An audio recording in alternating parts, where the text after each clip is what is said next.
Now we're going to look at the spot removal tool in Lightroom, or as people would commonly refer to it as the heal or clone tool. To get to it, we're going to go to the Develop module. In the Develop module, right underneath the histogram, we have our 4 icons, crop, and then the one that looks like a little band-aid is our spot removal tool. And in our spot removal tool, we really have two main functions, which is clone and heal. We'll talk about those in just a second. We also have 3 settings for once we've decided whether we're cloning or healing. We have the size of our brush, and you can see just sliding that back and forth changes the size. We have the feather of our brush. Now you can see on the brush that there is a bolder, brighter gray circle and a fainter, softer gray circle outside. That would be the feather or the softness of our brush. If we go to 0, a hard-edged brush, you can see that those 2 lines meet up. In other words, where that brush ends, it ends. The further we slide this to the right towards 100, the softer that edge gets. Meaning that at the bold gray circle on the inside, we're at 100%. And as we get towards the fainter gray circle on the outside, we get more towards 0% of the brush touching. So we get a nice soft edge to our brush. And you can pick that and kind of play around with it and see what setting you like. The third setting that we have is our opacity setting. And this is how much the brush is going to affect what we do. So at 100%, it's going to replace whatever we spot remove. And at 0%, it's not going to. Now, the opacity can be adjusted after you've applied the brush, and I'll show you that in a second as well. So what we're going to do is find something that we want to remove, and I'm going to zoom into 100%. And if I hold down the space bar, I get a little hand and I can scroll around in my image. So there's a little piece of trash on the street right there, and I'm going to remove that. Now, you can see that my brush right now is very large, and if I hit the clone, it's going to try to clone it out, and it's going to sample a whole nother area and bring it in. So I'm going to zoom out so you can see what it's done here. You can see this circle on the left is where it's sampling from, and then it's got a little arrow that points over to where it's putting it. So with that giant brush, and I clicked on it, it says, oh, I can take from over here and I can replace over there and it'll look exactly the same, which, I mean, you can see it. The tones sort of blend, but it doesn't make any sense at all. So I can do a Command Z or Control Z on a PC to undo that. And what I'm going to do is I'm going to change the size of my brush to match closer to what I'm actually retouching, right? That's even just a little bit big.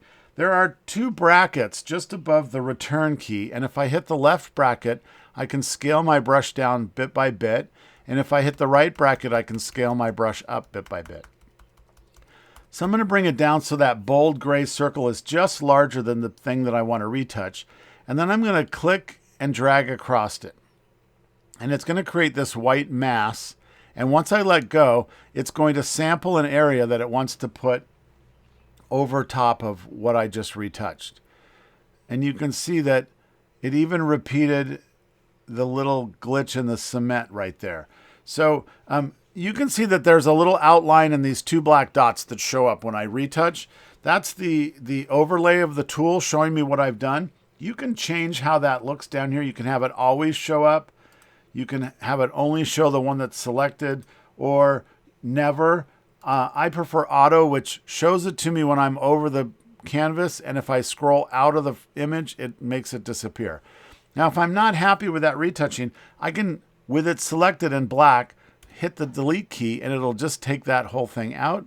And then I'm going to come back and sort of retouch it again.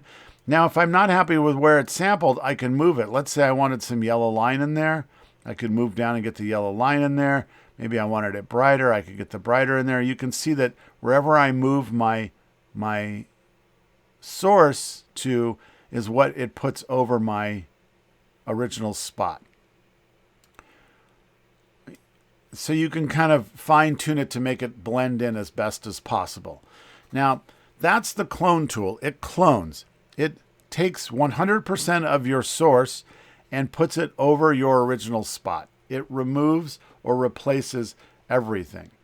I'm going to scroll over here. I think there's another little thing over here that'll work pretty good for for the heal tool. So there's this little bit right here on this blended edge, right? It goes from light to dark across there. And so if I hit my clone tool, it's going to sample at an angle because it wants to try to get it to fit. But you can see if it doesn't fit just right, then I can see my brush. I can actually see where my brush has hit. So I'm going to change that from clone to heal. And what heal does is it takes the textures from the source and it blends it with the highlights and shadows or the tones and colors of your original space. And so if I click heal, you can see that it blends that all in. Now, we can also see that right here at the white line where there's a little bit of contrast, we get a little bit of a little brightness that kind of comes off of there. And that's because the heal tool is trying to use the brightness of that white line that's just around it to make sure it all blends together. So in this case, this is not working so great. So if I click back on it and select it, I can remove it. I'm going to make my brush a little smaller and I'm going to leave it on heal. And I'm just going to paint over my little spot. And now you can see that Lightroom has selected a source that's further away and it's created a much softer image. And it makes it all kind of blend together. So the heal tool will sample everything around it and try to make it all blend in.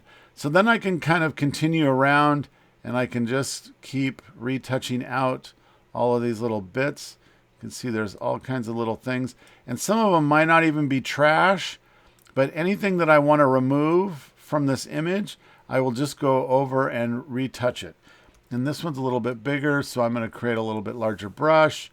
And you can see that there's a reflection up here. There's my cursor's up over here. I just want to get rid of that reflection too. So this one, it kind of sampled the sign, and now I'm going to have to move it over here so that it samples something different. So that one didn't do so good with the heal tool. So I'm going to remove that one, and I'm going to grab the clone tool, and I'm going to make my brush a little smaller. It's a little tricky up here because there's not a lot to sample.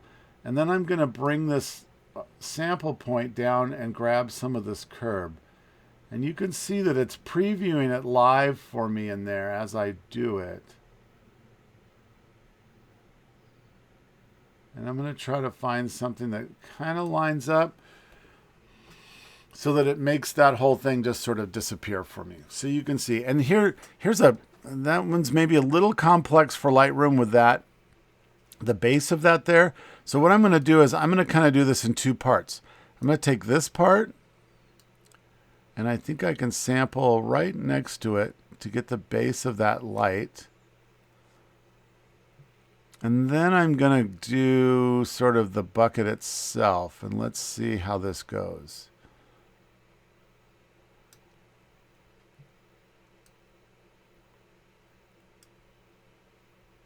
So that looks pretty good for what I can get started with in Lightroom.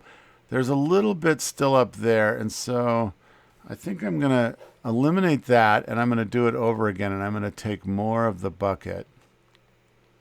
And I'm intentionally trying to do this in a way that will show you something else as well. And maybe we want to go from this side to get that darker curve. So you can see that we're having an issue where the curve is darker on one side and lighter on the other. So maybe the heal tool might do a bit better. And it did. It made the curve blend a little bit better. We got a little bit of interesting stuff going on up there. So you can see that it's not always perfect, and always remember to look for your reflections. You see the reflection of the bucket is still there. This is not a perfect solution for this, but you can see kind of how we can move that around and kind of push those pixels a little bit. I could then come in and kind of come over the top of that, and then maybe we could sample that from sort of over here. So now we're getting it to kind of blend in a little bit better, and it's starting to look a little bit less like there was a bucket there. Now, one of the adages that I always kind of go by is that it doesn't necessarily need to be perfect. It just needs to look right or not look retouched. So I'm going to get rid of that reflection now. And you can see I've kind of done these all bit by bit and piece by piece, because I want to be able to control all of those aspects to it. So there, I've kind of removed it. We've got a little bit of a repeat of that little tick in there. So I'm going to take that out in one spot and let it be in the other, so that it kind of gives a little bit of imperfection, right? Again, making it look right, but not necessarily be 100% correct. And so we can also change our opacity. And I told you that we could change that after the fact, but I'm going to come up here and let's see, what else can we retouch out? Let's find some other little bit that's somewhere. There's a reflection that's right in here of this plant that's back there. So I'm going to go with my clone tool and I'm going to clone that area out, and it's sampled from over there. And if you change the opacity, it'll change how much it clones it out.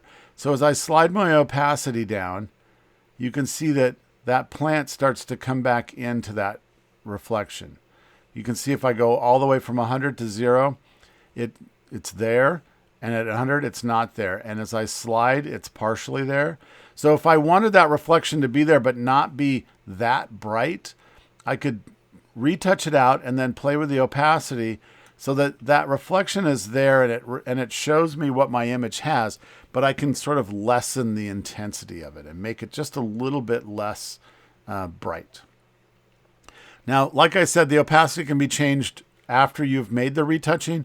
You can also set the opacity and start doing your retouching. So now my opacity is at 53, and when I retouch that out and I select my source, you can see that it's still a little bit ghosted there.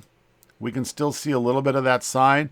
And so I can always go back and take it all the way to 100 so it disappears.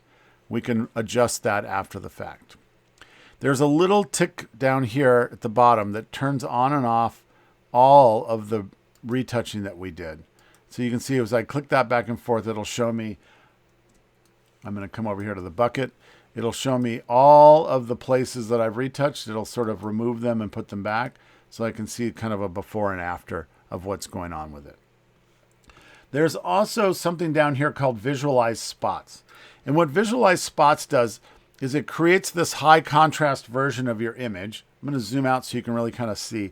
And it's looking for any of the edges. It's looking for where the brights and the darks are to show you where there might be some spots that you may want to retouch out.